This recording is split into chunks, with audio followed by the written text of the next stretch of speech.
No vision is realized without innovation and collaboration, and today's podcast sponsor, APS Industrial, understands this as much as anyone. Providing exclusive access to the market-leading Siemens Industrial automation and low-voltage electrical portfolio, APS Industrial partners with the best to bring local industry the best. Take the newly released Siemens Synamics G220 high-performance variable frequency drives. Designed to meet current and future challenges in every industry, Synamics G220 takes digital drive technology to a new level.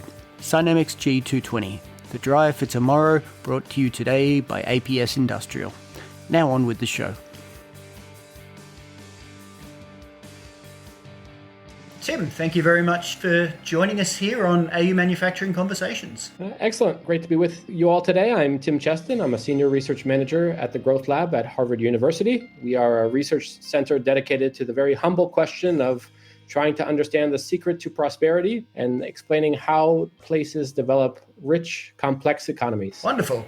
Let's hear something, please, for those who are unfamiliar about the Economic Complexity Index. What is it and how is it put together? Great. So the Economic Complexity Index, essentially it's an attempt to measure how places how much places know how to do, or what is the know-how of a place. When we think of knowledge, we generally think of individuals. I can name a few friends, either with a bachelor's degree, a high school degree, PhDs, but that's not how knowledge works in an economy. That's how much a person knows. And what we aim to do is to think about how much a society knows how to do. So thinking not in terms of average schooling of a place, but by measuring the different things that society knows how to do. Your dentist, your lawyer, your engineers, how much does the whole of society knows requires a different measure.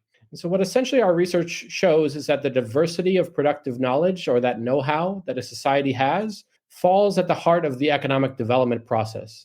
And that societies that are able to add more know-how by putting different bits of knowledge in different heads are able to grow sustainably. And then, of course, you have to put those heads together again, putting Humpty Dumpty back together in firms.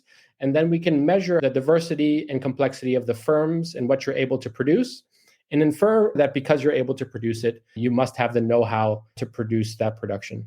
So places grow by adding new know-how to be able to diversify into new things and to increase over time the complexity of what they're able to produce. And that is what we measure in the Economic Complexity Index, that captures the diversity and sophistication of the know-how of a place. Tell me about the most recent rankings and statistics. What have you found out about everything you've just said? Who's jumped up? Who's fallen down, perhaps? What can you tell us? So our latest index shows a country like South Korea has actually climbed up to be second in our ranking. Amongst the top there is countries like Japan, Switzerland, Germany, and Singapore.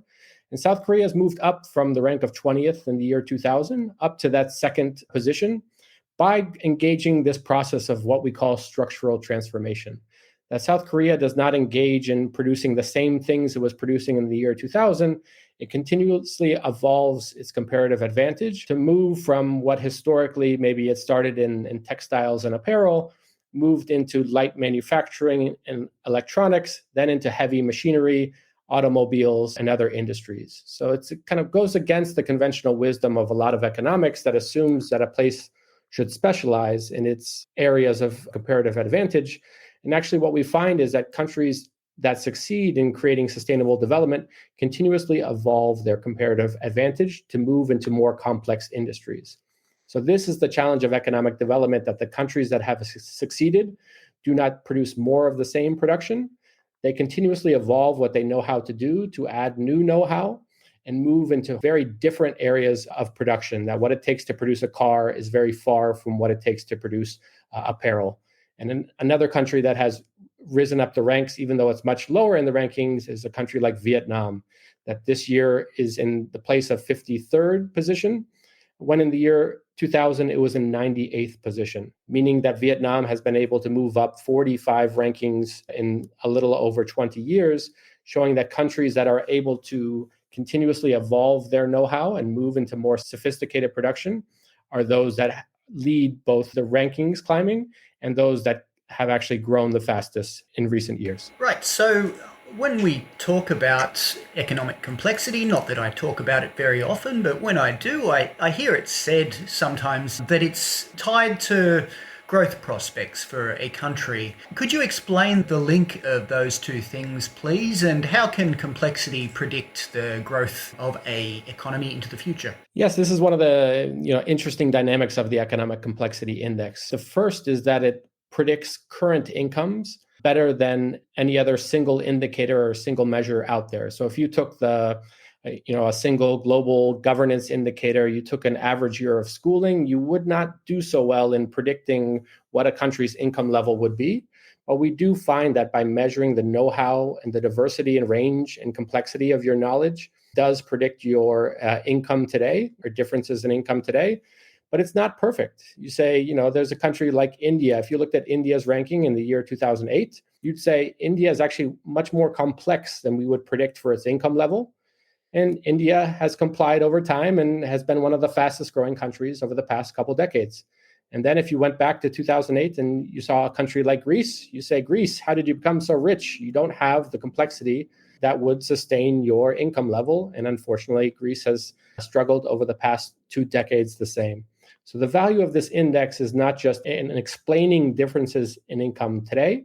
It actually is very valuable in predicting your medium-term future in terms of where your growth prospects are for the next decade. So obviously, being an Aussie, I'm interested in Australia's performance, and it's one of the things that economists here sometimes lament, the fact that we seem to be dropping over the years in this. How did we do this time around? Are we in for good news? Can you say that we've started to arrest that sad trend? Unfortunately not. Our latest ranking shows Australia is 102nd. You have fallen just behind Bangladesh and Senegal in what you're able to produce within your goods exports today. And that also Australia has fallen from its ranking of 63rd in the year 2000. So again, falling from 63rd to 102nd shows that we're consistently going in the wrong direction within this measure of economic complexity. That sounds like pretty bad news. How can you explain this decline? Have we just sort of, being materially, resource-wise rich, just outsourced all the smart stuff to other countries? That's a narrative I sometimes hear. Is that accurate, or is there another explanation? There's a twofold explanation that what we are able to measure with the economic complexity index generally relies on goods exports. The convenience of goods exports is that they pass through a port, both from the exporter and the importer, which allows a very clean analysis of what you're able to produce, the value of that, and again, to infer what knowledge you have by what you're able to export or be competitive in trading internationally is a good sense of what an economy is competitive in. And so we are missing from that measure the traded services, areas like education, travel, tourism, and transport, where Australia has a much stronger presence. And so we do exist in an economy of world-class services in Australia, along with very traditional commodity-driven goods sectors. The challenge this raises is that another element of economic complexity is how connected your know-how is to allow you to move into new areas of production. So say you're able to produce shirts, our analysis finds that you're able to produce other apparel. You're able to produce pants. It predicts you're able to produce suits. You're able to move through the apparel sector. But then you say, how useful is the know-how of producing shirts in order to produce chocolates or producing computer screens? No, that requires a very different set of knowledge. So we're able to use what knowledge you have today and ask how connected is that knowledge to allow you to move into new opportunities. And the challenge of the low complexity of Australia's manufacturing sector is not only that there's a low diversification base today, but that you're not well connected to future opportunities to allow for easy moves and to diversify tomorrow. So this is a dual challenge that it is true that you have a world-class service sector, but trying to grow the economy sustainably, only relying on that service sector, is a more risky venture, especially with the commodity-driven nature of your goods sectors that opens the economy up to other sources of volatility as well. So we do see this dual dynamic offers advantages not captured in the measure, but also presents risks towards sustainable growth. Designed to meet current and future challenges in every industry, Siemens Cynamics G220 takes digital drive technology to a new level. Cynamics G220, The Drive for Tomorrow, brought to you today by APS Industrial.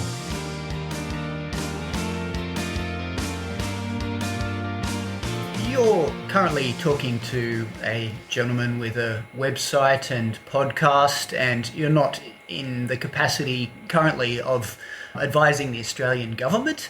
But if you were advising policymakers and they wanted to know, how could they address our current weak standing in these economic complexity rankings? Yes, I appreciate your humble recognition of this conversation, but this is a conversation around economic complexity that is happening across Australia. We've had engagements ourselves, both in Western Australia, which is a particular predicament within their own economic complexity, as well as many of the members of parliament have raised this at the national level in Australia. So I think the real focus of our message here is to say that the key to sustainable growth is not more of the same production. So more of the same coal and other iron ore exports that we have today does not lend itself towards sustainable growth. Rather, countries grow not by looking at what they have in the soil and saying, how do we add value to raw materials? But countries grow by starting from understanding what know-how they have today, what capabilities they have in their production, and trying to add new capabilities, new know-how to then better understand where the complex opportunities are for them to diversify and grow. And so that does allow for new opportunities to start with your world-class service sector and begin to ask, what is that next opportunity that you have? And also, we would counsel that the world is going currently through a major shift in the global energy transition, or what is called decarbonisation. And that is moving from an energy source like coal and oil that can be shipped long distances at very low costs. And instead, we're moving to clean energy, or these green energy sources that can only be shipped as far as the local electricity transmission lines. And that is going to shift comparative advantage to places that are able to produce abundant, low-cost green energy, where we see players in Australia like Intercontinental Energy and different investments both in Western Australia and other parts of the country that are really trying to lead in some of these areas of goods production to move into these clean energy resources, such that you would want to relocate some of your energy intensive industries to be near these clean energy resources. So we do see that there are opportunities in starting from your strengths in services and trying to diversify within that space into more complex services. But this new energy transition also opens new opportunities for comparative advantage in the goods sector, given the real push into renewable energy that we see in Australia today. And lastly, I just wanted to have a quick consideration of shortcomings or blind spots in the data that might be worth mentioning.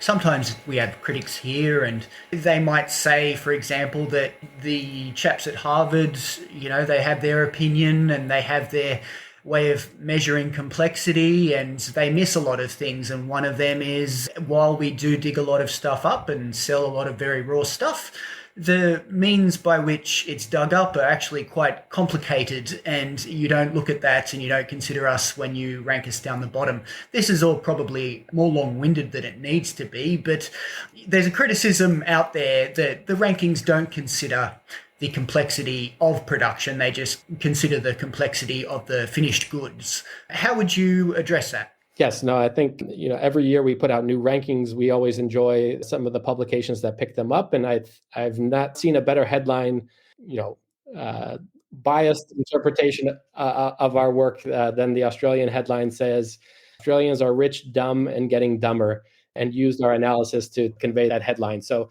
by no means the conclusion that we portrayed or that we are concluding, but it is a fair criticism to say that when measuring your goods exports, you are not covering all of what Australia knows how to do, and that there is this world-class service sector, and traded services themselves are today larger than goods exports today. So this is one of the first times in modern history now that traded services has outpaced traded goods in terms both of growth and overall size. And that really opens up major opportunities for Australia. And so we've moved away from some of our metrics that really only focus on goods exports in order to better serve countries like Australia to understand your diversification opportunities within your excelling traded services places. So it is true that our measures don't capture well this 30-year streak of uninterrupted growth that Australia experienced leading up to the COVID-19 pandemic. But we do need to also recognize that the growth rates after that pandemic have been quite weak, and they point to a risk that is captured in our index that shows that there is a risk to trying to build an economy only based on services, especially when the pandemic particularly hurt the traded service sector in tourism and other dimensions of that sector. So again, not putting all your eggs in one basket happens to pertain not just to your own individual savings, but also to how an economy should think about how to grow their economy sustainably. That sounds reasonable enough to me. And I believe that's all we have time for, Tim. We don't get so many international guests on this podcast, and it's been a pleasure having you on. So thanks for making the time and effort, and all the best. Great to be with you, and I wish Australia all the best moving forward.